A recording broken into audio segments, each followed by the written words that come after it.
السلام علیکم ورحمۃ اللہ وبرکاتہ۔ بسم اللہ الرحمن الرحیم۔ ان قرآن الفجر کان مشہودا،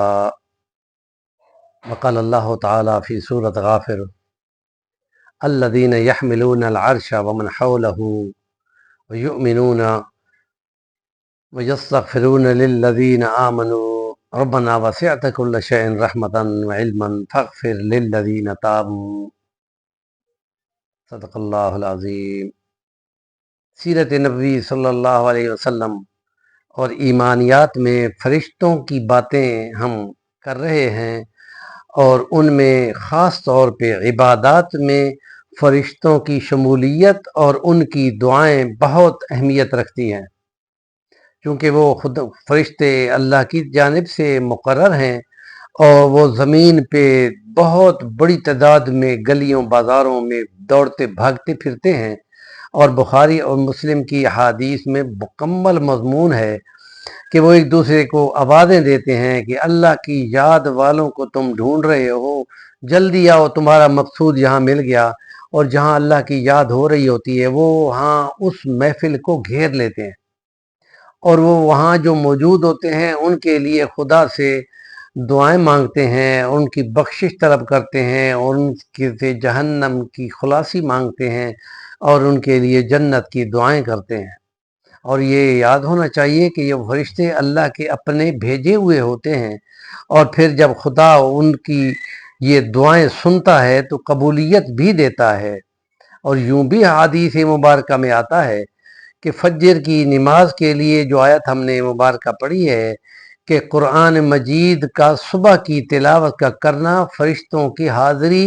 اور ان کے قائم مقام اور ان کے حاضری کے موجود ہوتے ہوئے پڑھا جاتا ہے، اور وہ دنیا جہان کے ہر جگہ کے فرشتے ایسی مسجد کی محفل کو گھیر لیتے ہیں، اور وہ رات کے فرشتے بھی موجود ہوتے ہیں اور دن والے بھی پہنچے ہوتے ہیں، اور جس وقت وہ خدا رب عز و جل کے سامنے پہنچتے ہیں تو خدا سب کچھ جاننے کے باوجود احادیث میں جو الفاظ ہیں کہ ہم پوچھتے ہیں کہ تم نے ان ایمان والے میرے بندوں کو کیسے پایا؟ تو وہ کہتے ہیں یا اللہ، جب ہم جا رہے تھے ان کے پاس تب بھی تیری یادوں اور ذکر اذکار میں مشغول تھے، اور جب ہم چھوڑ کے آ رہے تھے تب بھی وہ تیری یادوں میں مشغول تھے۔ تو خدا فرماتا ہے کہ تم گواہ رہو، میں نے ان کی دعائیں قبول کی اور ان کے لیے بخشش کا فیصلہ فرما دیا۔ احادیث مبارکہ میں آتا ہے کہ نبی کریم صلی اللہ علیہ وسلم جماعت کرا رہے ہیں، اور جس وقت کہ آپ نے بولا رکوع کے بعد صبح کی، تو اس میں آپ نے رکوع کے بعد بولا رب سمع اللہ لمن حمدہ، ربنا لک الحمد، امام بھی پڑھتا ہے اور مقتدی بھی پڑھتے ہیں۔ تو وہاں ایک شخص نے بولا حمدن کثیرن طیبن مبارکن، حضور علیہ السلام نے سلام پھیرا تو فرماتے ہیں کہ یار یہ کس نے پڑھا ہے حمدن کثیرن طیب؟ ایک صحابی کہتا ہے یا رسول اللہ میں نے پڑھا تھا۔ آپ فرماتے ہیں واہ واہ کیا بات ہے، میں دیکھوں کہ 30 فرشتے 30 کلمات تھے، تو 30 فرشتے تمہارے ان کلمات کا ثواب لوٹنے کے لیے بار بار غوطے لگا رہے تھے، اور یہ کمال ہے کہ یہ الفاظ آپ نے بولے۔ تو یہ گویا کہ فرشتوں کی موجودگی میں جو دعائیں چلتی ہیں ان کی بہت بڑی قیمت ہے۔ کیوں؟ کہ اس لیے کہ وہ فرشتے خدا کے اپنے بھیجے ہوئے ہوتے ہیں، اور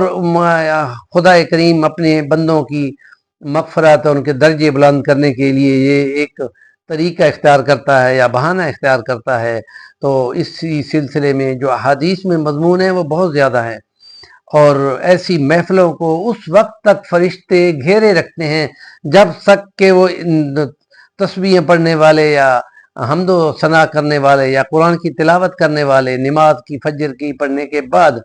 اور وہ اس وقت تک بیٹھے رہتے ہیں جب تک کہ سورج تھوڑا سا طلوع نہیں ہو جاتا، اور وہ 10-12 منٹ سورج اوپر آ جاتا ہے تو وہ اشراق کے 2 یا 4 نفل پڑھتے ہیں، پھر اپنی محفل کی طرح گھروں کی طرح واپس پڑھتے ہیں، یا ان کی گیس جو ہے ہوا خارج ہو جاتی ہے تو اس وقت بھی فرشتے ان کو چھوڑ دیتے ہیں۔ ناپاک ہونے کی صورت پہ وضو کا لینا چاہیے، لیکن جس وقت کسی کا وضو ٹوٹتا ہے تو اس کی محفل سے فرشتے ہٹ جاتے ہیں